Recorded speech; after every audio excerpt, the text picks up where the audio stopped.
what's up? We're here with Jaime, with Jason of Beverly Hills. Yes, sir. How you doing, man? What's up? Man, I'm great, man. It's good to be out for a great cause, and it's beautiful. Anytime you're able to support Brandon Jennings. Brandon is one of our early clients, and we did a lot of jewelry for him. But it's amazing seeing him growing into this new stage in his life and stepping up. A lot of players don't have the ability to step into the spaces that he's doing. So I think it's beautiful, and also the fact that he has the burden or the responsibility to give back. A lot of people, they kick the ladder after they make it, and I love the fact that he's built new ladders to help people come up and do the same thing that he did.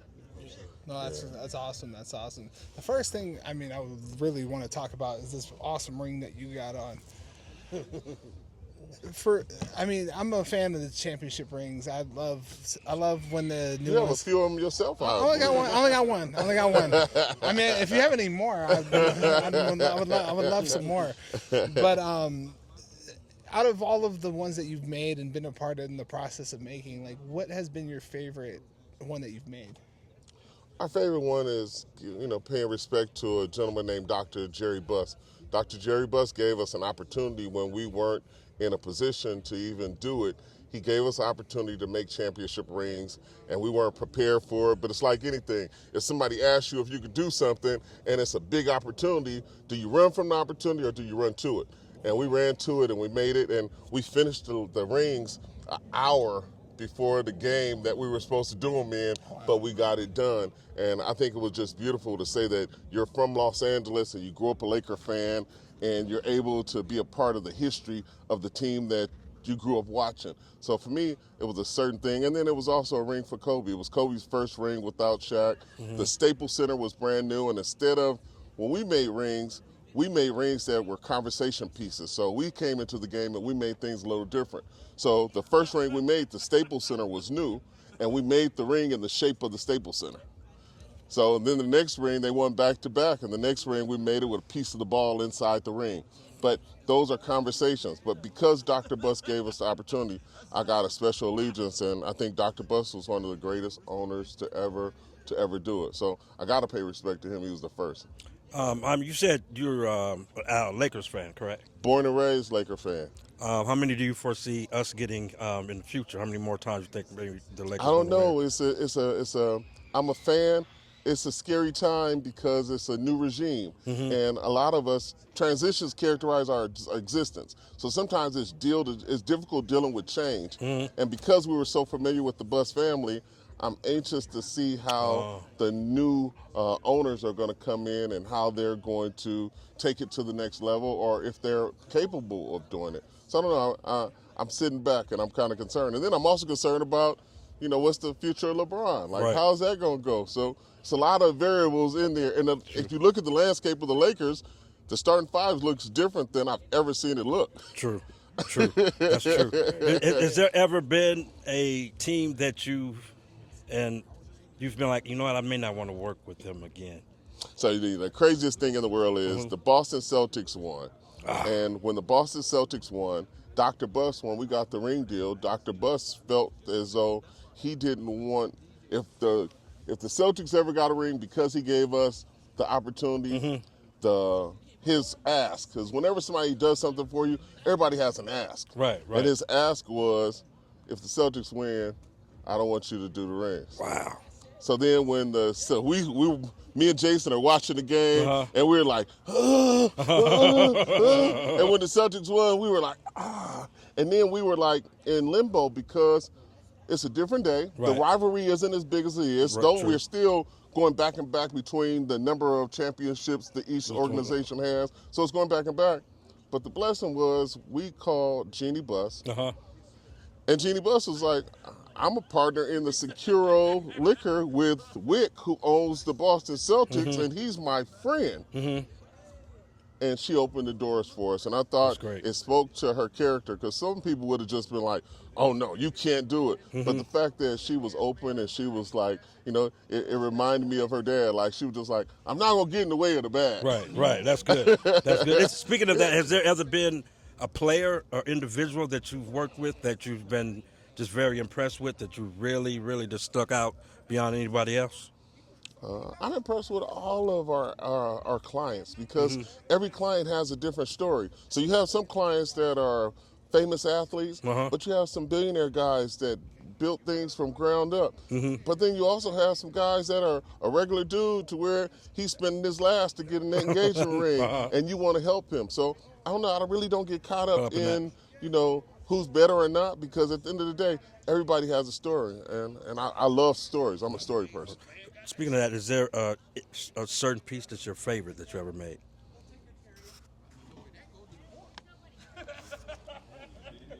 That's difficult, man, because, like whenever you get in favorites, like this girl asked me the other day, she said, what's your favorite color? And I was like, whatever has my attention in the moment. And so for me, the best ring that I've ever done is my next ring that I will do. Hey, good answer. I like that. So how did you even get into, the jewelry game and making jewelry and things like that? Crazy thing about my story is I knew everybody. I grew up in Los Angeles. I went to Dorsey High School with Keyshawn Johnson. We grew up in the same streets of Los Angeles during a rough time to grow up, to where it made you tough. So I grew up, I knew everybody. Suge Knight was like a big brother to me. Tupac was one of my close friends. I had relationships with everybody, but I never had a way to monetize my relationships and make them work for me. So Tupac, God bless his soul, in 1996 lost his life. Suge went to jail, and I was left in a pickle between what it is that I wanted to do with my life. Because when you're young, you getting money, you think this is gonna last forever. You think you're gonna ride this wave and I've arrived and this is what life is gonna look like for the rest of my life. And then when you get hit with some hard realities that life ain't gonna look like that and you better figure it out and you gotta make a pivot. When I got to the point I had to make a pivot, my mother was like, go back to college and whatever you do, just get a degree. My mom was an elementary school principal. She was big on education. So I took her advice, went back to Morehouse, got a dual degree in psych and social, minor in philosophy. And while I was working on my master's, Morehouse teaches you have to give back to the community that you came from out of. So I decided I was going to go back home and I was going to teach high school because my mom was an elementary school principal. And I wanted kids to see somebody cool with a job. Because all the people I knew that had jobs were square. But all the dudes I knew cool was hustling and they was getting the bag. So I was that teacher that Monday through Friday I drove a nice car and wore the latest. I had gaiters and suits, but then on Fridays I was riding motorcycles and I was coming in with Jordans. So it was like, is he selling drugs? Like, what's this teacher doing? But I wanted to show young men and women that you can be cool and have a job. And then I met this young guy named Jason of Ashburn, and Jason was third generation jewelry. Both his parents are immigrants. They moved to the United States. His parents they came from two different countries. They couldn't even communicate with each other, but they fell in love and they created him. And me and him met. Our birthdays both are June 7th. We had a connection, and I knew everybody, so I put my relationships with his knowledge of jewelry, and it's been poetry in motion for the last 26 years. Gemini, June 7th. June 7th, yes, sir. Going on the 21st. So. Oh, that's what I'm talking about. You almost hit into Cancer, though. Yeah, I don't know which way I'm going to go, but I'm going. But don't be too sensitive, because Cancers are pretty sensitive, so don't be too sensitive. That's not me. And then, so being a black jeweler, though, or in the jewelry industry. I'm a unicorn. My name is Jaime. Okay. I'm a jeweler. Like, it's a whole bunch of things that, people look at me, they be like, huh?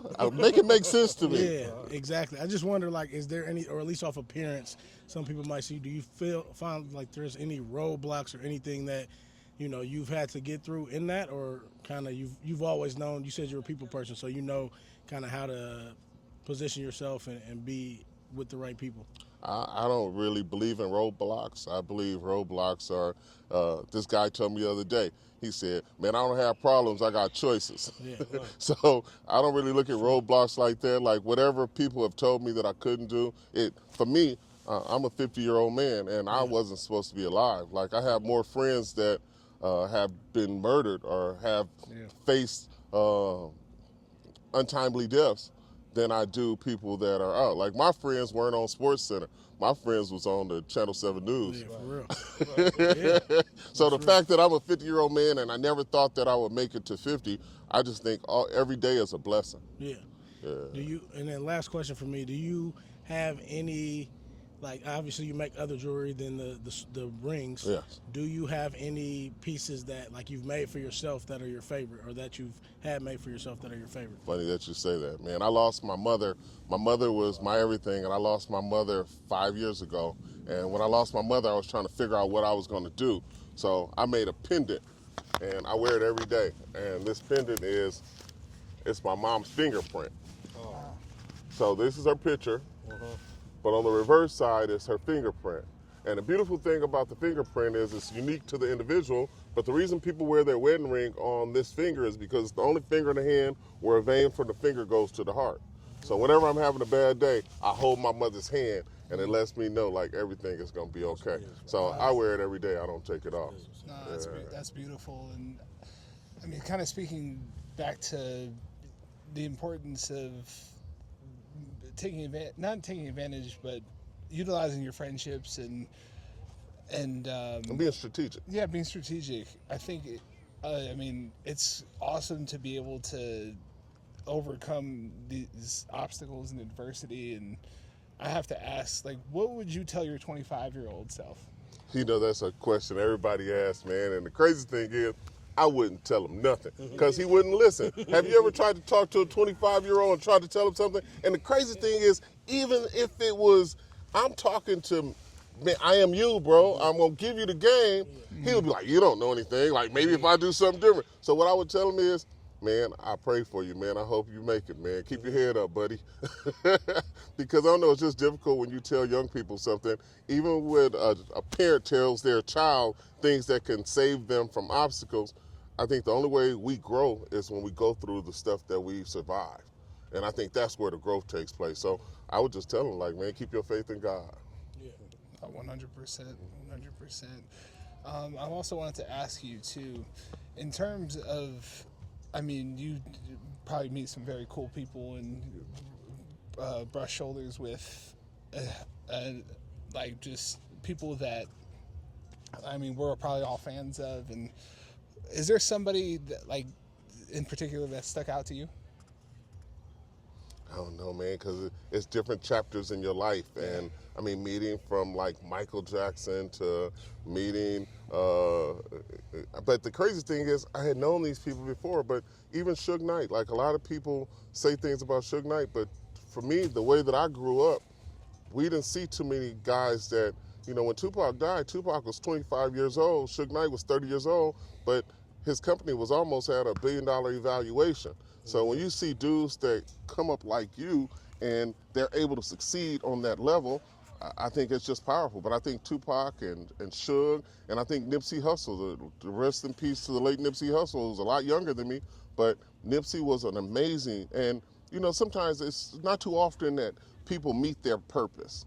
A lot of people live in their lives and they're looking and they're searching and they might be successful, but it doesn't mean that they connected with their purpose. But when I see people like Tupac, when I see people like Michael Jordan, or I see people like Kobe, but I see people like Nipsey to where the odds were against him. And for him to be able to touch people's lives even after he's gone, to me, I just think it speaks volumes to him achieving his purpose and his job well done. So I think Nipsey was one of the people that I could say, Nipsey and Tupac and Suge are the 2-3 people that impacted me, because a lot of people I can't identify with.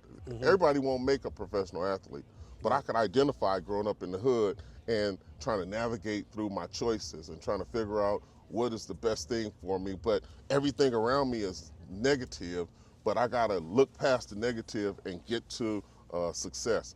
Just hard, man. And the deck is set against me. Right. Yeah. Speaking of Tupac, yeah, he passed when he was 25. I'm a Tupac fan, like, down to the core. Yeah. Another Gemini. Yes. His birthday was the June 16th, mine is the yeah, 17th, yeah. so I know very well. We So- celebrate our birthdays together. Really. And I want to just, can you speak to us about how his energy was and his mind was way ahead of 25 to me? Because Tupac was warring contrast in that on one side he had a strong obligation to the upliftment of the people, but on the other side he was a young man that was trying to figure his life out. So it was like on one side he's saying, Brenda had a baby, but she barely had a brain. But on the other side, he's saying a bitch is a bitch. Right. So then a lot of people would look at it and be like, he's contradicting himself. Like, what is he doing? But we've all, in our evolution to growth, we go through our contradictions. And in going through our contradictions, like, how do you navigate to get to that place you want to be? And life looks different on each level you get to. So I just think that, with Tupac, I just think he was amazing because he was a person that read. A lot of people want to become rappers, but Tupac would be reading Shakespeare. We'd be at a restaurant, he'd get up and he'd do the scene from Scarface. Like, he was just one of those dudes to where you see him, you'd be like, man, where did you come from? Right. Like, what young dude when you're 23 years old and you're reading Shakespeare? Like, well, we would read it in school if we had to. Right. But to sit on a bus and be reading Shakespeare or reading the Wall Street Journal and getting stories about life and things like that, but that's why his music reflected so many different components and things like that. True. What do you think today, if he lived, where would he be or what would he be doing? Because I know he always used to say he'd change the world, as far as like... He said even if he didn't change the world, he'd be one of the sparks that influenced the world. Exactly. I think that if Tupac had lived, I don't think there would have been a lot of the other rappers that came behind him and big. Yeah. I just think that it's hard when you deal in hypotheticals and like the what ifs, because it was, I never expected him to die. Even when I got the news that he was shot, I was thinking that, he'd been shot before. He gonna make it. And then when you get hit with the hard reality that, life is gone, and I don't know, it just shows you really how delicate life really is. And we live as though life is certain and death is uncertain, but one of the most powerful things in life is death. And death is one of the only things we can never avoid. It's like we can't cancel that appointment. We can't do it. And when you look into losing people, it's a window into your own mortality, but it pushes you to live even more life. After losing so many people, now I want to live life even stronger, not only for myself, but for those people that aren't alive to live it for themselves. Oh, that's what's up. We appreciate you for coming on. It was a very powerful message. Man, thank you, man. Yeah, Thank you. I wanted to get on the golf course. I don't know how to play. I wanted to at least drive a golf cart and eat some sandwiches and drink. But now everybody missing. I don't know what's going on. Yeah. You golf at all? Man, they said you should start with lessons, because if you get out there and just hitting, it's harder to break the habit than it is to start without it. So I'm trying to take the advice, but it's getting my patience. I need to just get an instructor and just start with some lessons. You agree with that? Yeah, I know I golf, so I kind of... Did you start without an instructor? I had two different instructors. My dad was one of my instructors, and then I had a... Was your dad like Joe Jackson? No. Earl Woods, no comment.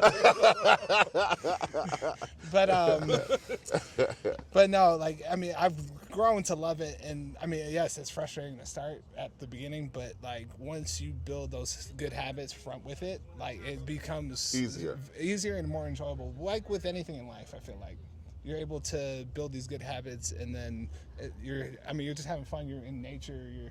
You're hanging out with some friends. You're just having a good time. I wish relationships were like that. Yeah. If you start trading, you won't pick up bad habits and it'll become fun. Like that's a great formula. I wish relationships work like that. No, 100%, and I mean it's definitely. I mean, like everything in life, it's a work in progress. You gotta be willing to be that work in progress. Yeah, and some days you have really good games. And all it takes is one shot, and you'll be back, and you're hooked. That's what I hear. I'm not gonna try it. You guys don't play either? No. Okay. And it sounds like they're having a whole bunch of fun out there. I'm missing the fun. Next year you gonna be on. Next year I'm gonna be on the team, man. On the team. And I'm gonna act like I never played before, and I'm gonna have a year worth of lessons. There you go. Exactly. Play for money. All right, man. Well, yeah, thank you. I appreciate Thank you, man. that. Thank you. Yep.